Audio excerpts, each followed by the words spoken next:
उन्होंने जिस तरह से कदम उठाया है, क्या कहेंगे आप उस पर? पहली बात तो मैं ये कहता हूँ ये मूर्खता है।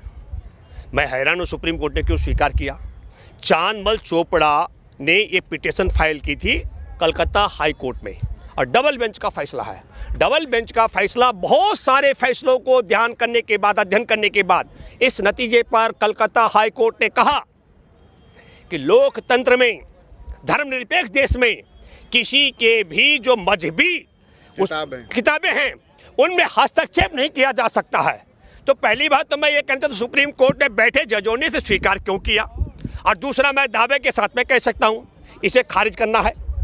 हमको तो लगता है कि वसीम रिजवी पर मुकदमा दायर करना चाहिए, जुर्माना करना चाहिए सुप्रीम कोर्ट को। तुमने ये बेजा क्यों दायर किया?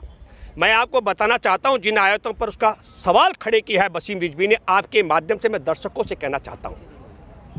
कुरान शरीफ में कहा गया है जब कोई दुश्मन तुम पर हमला करे तो आप जिहाद करो, उस हमले का विरोध करो। ये हमला हमारे किसान आंदोलन पर है, 3 काले कानून का हम विरोध कर रहे हैं, जिहाद कर रहे हैं। ये हम जिहाद कर रहे हैं, ये 3 काले कानून वापस लो। दूसरी बात है जो आपके शरीर में, आपके वाणी में, आपके कर्म में जो बुराइयां हैं उनको खत्म करने का जिहाद करो।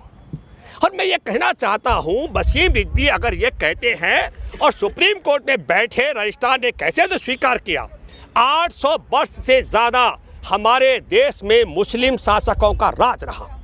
अगर ये कुरान शरीफ आतंकवादियों का वो बनाता है, नर्सरी है, तो 800 वर्ष तक इस देश में आतंकियों का अगर राज रहता तो फिर इस देश में मुसलमान के अलावा और कोई होता ही नहीं। मैं भूपेंद्र रावत तो होता नहीं। मतलब मैं कहना चाहता, प्रमाणिक बात कर रहा हूँ। इसलिए एक बात और कहना चाहता हूँ, ये कैसे संभव हो सकता है, इस क्रोनोलॉजी को आपको समझना चाहिए। वो है, मैं फिर कहना चाहता हूँ, ब्रिगेड ग्राउंड में नरेंद्र मोदी की फ्लफ रैली, जिसमें जी टीवी का पत्रकार तिहाड़ी सुधीर चौधरी वो बोल रहा है टीवी में, देखो दर्शक 2-2 मीटर की दूरी पर हैं कि नहीं है, गज की दूरी पर हैं कि नहीं, सोशल डिस्टेंस मेंटेन कर रखा है कि नहीं। साहब ने कह रखा कोरोना के काम में, कोरोना के भय से कम लोग सभा में आना। लेकिन आपके माध्यम से एक बात और मैं कहना चाहता हूँ, एक बड़ा टाइमिंग का सवाल है, क्योंकि हमारे कई दोस्तों ने भी कहा कि भाई आप कह रहे थे बिहार में भी, तो हमने कहा था। मैं फिर कहना चाहता हूँ, क्रोनोलॉजी का हिसाब किताब है, भारतीय जनता पार्टी आरएसएस को पता लग गया, इनका सुपड़ा साफ हो रहा है। मैं फिर दावे के साथ कह रहा हूँ, हमने 2018 में 2 अक्टूबर को दांडी से संविधान सम्मान यात्रा की थी, 65 दिन की। मेरे साथ में देश भर के प्रतिष्ठित सामाजिक कार्यकर्ताओं से लेकर युवा युवतियों को बड़ी टोली थी, और मानव अधिकार दिवस के दिन राजधानी दिल्ली में हमने समापन किया था। हम जानते थे कि देश का संविधान खतरे में है। ये जो हमारे किसान आज सड़कों पर है, क्यों हैं? हम जानते हैं, हम सब कह रहे हैं कि असंवैधानिक तरीके से काले कानून बनाए गए, इसलिए हम सड़कों पर हैं। और हम फिर कह रहे हैं कि हमारे देश, धर्मनिरपेक्ष देश में वसीम रिजवी ने गलत याचिका दायर की है। सुप्रीम कोर्ट में बैठे जजों को इस आदमी पर जुर्माना करना चाहिए।